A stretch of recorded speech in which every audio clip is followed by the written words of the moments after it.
In today's tutorial, we will put our CryptoHopper strategy we developed in the last tutorial to a reality test. Let's see how much profit we can make.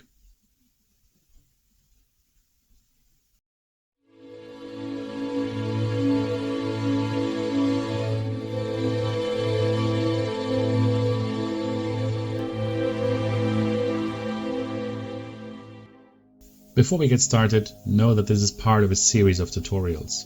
If you haven't already, we recommend you subscribe to this channel and also view the previous tutorials. Also, and simply as a disclaimer, please be advised that any content in this video does not constitute any trading advice and is purely educational. Also, we are not in any way compensated by CryptoHopper for this review. Now, as a reminder, in our last session, we created our very first own strategy. We did some backtesting, possibly some additional tweaking to refine the optimal entry point for our trades. Now we want to start trading with our strategy. Of course, using virtual money and our paper hopper. Let's do a quick recap of what we've covered so far. At the very beginning, we configured our hopper with the currency pairs we are interested in trading, the funds we have available, the conditions under which we want to take a profit and under which we want to limit our losses, as well as some other parameters for our trading setup. Then we built our own strategy based on technical indicators of Bollinger Bands and RSI. We started building this in TradingView to make sure the parameters were matching good entry points for trades. We then replicated this in CryptoHopper. And finally, we backtested the strategy to see how it would have performed in the past. At this point, we really want to test how this strategy works in real life. This is still a test. We are using a paper trading setup with virtual currency, so no real money is at risk. And as tempting as it may be when you see a profitable backtesting outcome, I strongly recommend you let a paper trading setup run for at least 1 week to see whether your strategy holds up in real life. Now, this part of the tutorial is really the easiest of all of them. We're just going to flip a switch to activate our hopper to start trading. But before we do that, we need to deposit some virtual funds into our account. So here on the right, you can see the deposit and withdrawal buttons. Now let's deposit some Bitcoin. So we'll just put BTC, Bitcoin, and we say we have 1 Bitcoin, right? We're going to deposit this into our virtual bank at Binance. And this is eventually going to update here your total BTC in assets. So our start balance is going to be 1 Bitcoin, right? And that's good for the benchmarking purposes after time. Right now it still says minus 100. This will update. There's a bit of caching involved. This will also show us how much of our Bitcoin is invested. And as we set up in our strategy, be reminded though that we limited the buy settings in the coins and amounts to maximum 0.5 Bitcoin.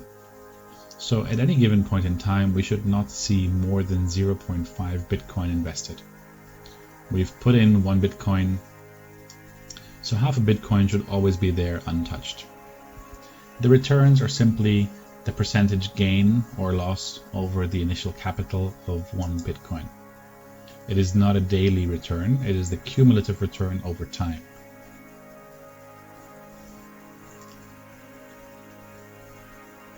So, we're now going to flip the magical switch and say Hopper is enabled. And don't feel disappointed if nothing happens, because that is how this works. There's a number of reasons. First of all, there simply may not be a good pair to buy at this very point in time. In fact, if your Hopper starts buying things like crazy immediately, something is likely to be off with your strategy. So you should let this run and check back in an hour or two.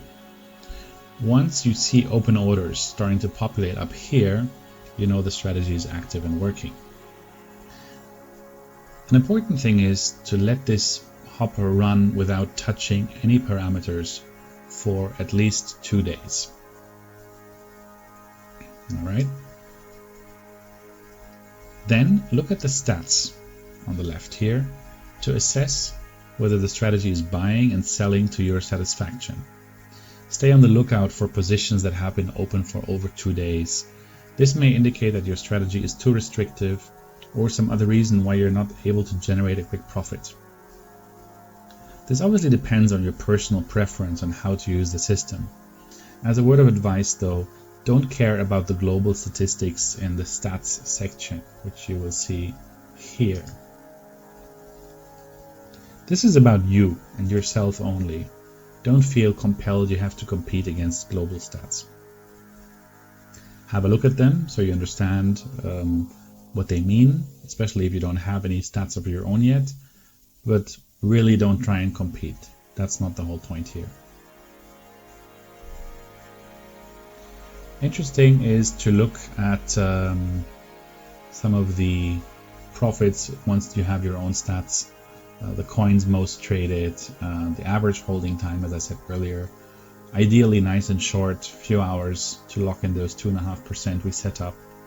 But that's really it. If we go back to our dashboard, we want to have a look at, well, first of all, our open positions will be interesting to see. And then we should also activate the live feed and see any messages that come here.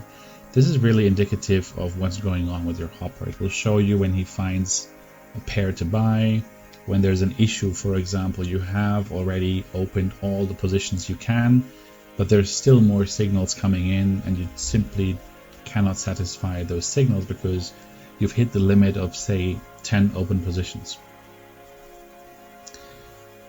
My recommendation would be to take note of the things you would change after you observe what's happening, but not to actually make the change unless the hopper has been running for a couple of days.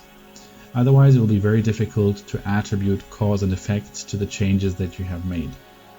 Note down all the changes, then after a few days, stop the hopper and apply all the changes you want to make.